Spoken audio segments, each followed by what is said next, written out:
14 পুরুষের কবরটা যে সুরক্ষিত আছে অন্য কারোর জন্য নয়, মমতা ব্যানার্জির জন্য সুরক্ষিত নয়, নওশাদ সিদ্দিকীর মতো কিছু মানুষের মামলা করাতে এখনো তাদের কবরটা ঠিক আছে।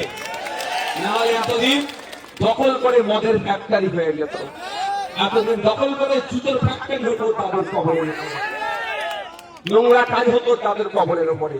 যেহেতু এখন পর্যন্ত যে টিকে আছে, ওর বাপের কবরটা গিয়ে শুক্রবার বা কখনো যে একটু জিয়ারত করছে, সেটা আমাদের মতো গুটি কয়েক মানুষের মামলা করায়, কোন মমতা ব্যানার্জির মামলা করাতে নয়, আর কোন চন্দ্রনাথ বাবুর মামলা করাতে নয়, নওশাদ সিদ্দিকীর মামলা করাতে। এটা বলুন, আমাদেরকে কালিমালিপ্ত করার চেষ্টা করছে।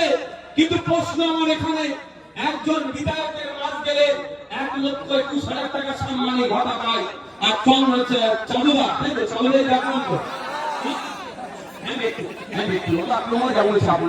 চন্দ্রনাথ সিনহা মহাশয়, উনি মন্ত্রীর মাস গেলে উনি 1.5 লাখ টাকা পায় প্রায়।